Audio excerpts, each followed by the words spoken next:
I always knew Karen was the type to cross lines, but I didn't expect her to cross a literal one, into my lake, pole in hand, acting like she was queen of the fish. The first time I caught her fishing on my private property, I thought it was a joke.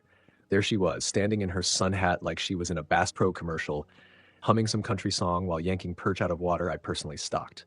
Karen, you can't be here. This lake is on my land, I said, keeping my cool. She gave me that tight-lipped HOA smile and chirped, if it's in the community, it's everyone's resource. You should be happy I'm enjoying nature. Welcome to Prodigy Tales.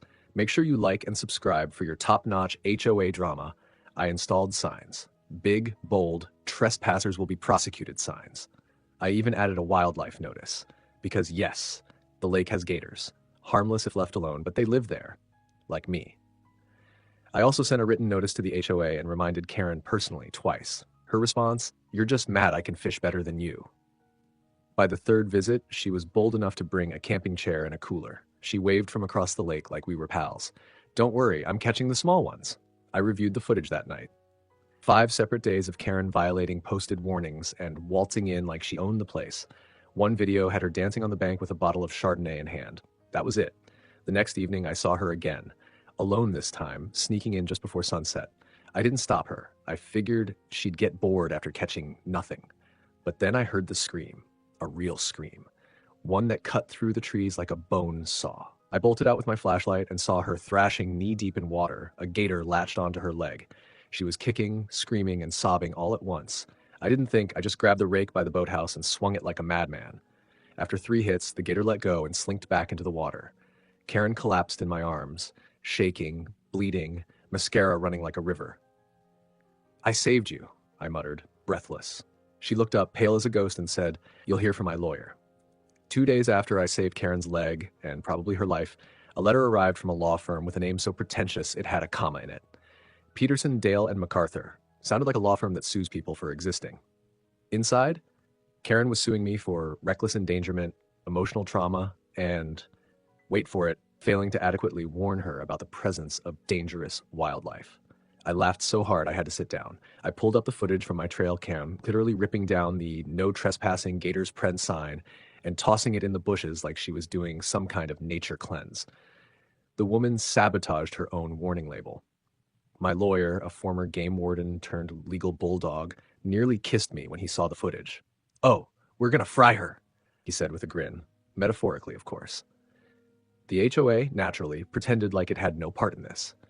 Karen had used their legal letterhead to request shared access to the lake months ago, and I had formally denied it in writing. I even had an email chain where Karen said the lake was basically public if enough people believed it. That's not how property law works, sweetheart. But Karen wasn't backing down. She told the local HOA Facebook group that I kept gators to terrorize the neighborhood and hinted that I may have trained them. Trained them? Like I had a whistle and a treat pouch labeled Bite Karen? I mean, it was tempting, but no. Meanwhile, Karen was limping around the neighborhood in a designer boot, telling anyone who would listen that I tried to feed her to a lake monster. The neighborhood started calling me Captain Gator. I didn't mind. Beats guy whose fish keep disappearing. But the cherry on top, a week before the court date, I caught Karen's cousin fishing in the lake. When I told him he was trespassing, he actually said, Karen said she won the case already. Oh no, sweet summer child. I handed him a copy of the lawsuit and the footage. Tell Karen to polish her pearls, I said. She's about to be the star witness in her own downfall.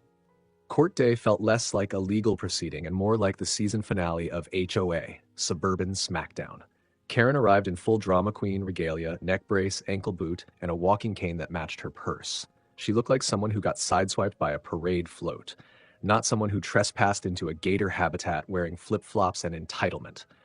I walked in wearing jeans, high boots, and a folder of printed receipts. My lawyer had 2 things, the security footage and the confidence of a man about to serve vengeance on a silver platter. Karen's lawyer started strong, painting her as an innocent homeowner who simply wanted to enjoy the natural beauty of her neighborhood. He claimed she was unaware of the dangers and was invited by community norms. Then my lawyer stood up. Your Honor, the defendant will show you footage of the plaintiff ripping down a posted warning sign, ignoring verbal and written notices, and trespassing on private land 5 separate times.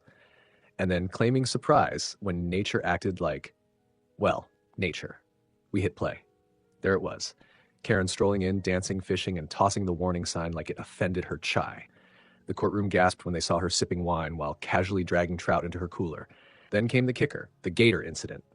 Muted footage of her shrieking, me running, swinging the rake, dragging her back. The judge watched it twice. Karen buried her face in her hands. Her lawyer just sighed. And the defendant not only saved the plaintiff's life, my lawyer added, but called emergency services and filed the proper wildlife incident report, yet she responded with a lawsuit? Karen tried to explain. I thought maybe he put the gator there, like a trap. The judge leaned forward. You believe the defendant trained a wild alligator to lie in wait and attack you in ankle-deep water, then heroically rescue you. All to what? Sue you back? Silence. Court ruled. Karen was trespassing, had ample warning, ignored all of it, and filed a malicious, baseless suit. She was ordered to pay all legal fees, restitution for my damaged property, and $25,000 for fish restocking and public defamation. Karen's face went slack. The neck brace couldn't hold her head up anymore. Outside the courthouse, a reporter asked me how I felt. I smiled and said, well, at least now she knows. Play stupid games. Meet hungry gators. The check cleared in 3 days. $25,000 wired directly from Karen's account. Court stamped and lawyer witnessed. I didn't spend it on fish right away, though. Nah. I threw a party, a gator awareness community celebration, open to everyone except HOA board members. We had a banner that read, private property means stay out or swim fast. Karen didn't show, obviously. She'd stopped limping mysteriously the day after court, and rumor had it she tried to get the HOA to reimburse her legal fees. They refused. One board member even stepped down, claiming the HOA had become a cult of stupidity. Couldn't argue with that. I took the remaining money and officially partnered with a state wildlife agency to register my lake as a designated educational habitat. That means any future trespassers wouldn't just be breaking property laws, they'd be breaking state conservation laws too. Hefty fines, criminal charges, and no HOA rulebook in the world could save them. Karen tried one last jab, of course. She submitted a proposal to the HOA to install a fence around my lake for safety, at my expense. I responded with a professionally framed cease and desist letter and copied the agency, local sheriff, and neighborhood newsletter. The board shut it down so fast it barely made the minutes. But here's the real kicker. 1 month later, Karen quietly listed her house. The description read, charming lakeside neighborhood, serene views, vibrant community. I highlighted the listing on social media with the caption, Serenity brought to you by restraining orders and freshwater reptiles. The post went viral.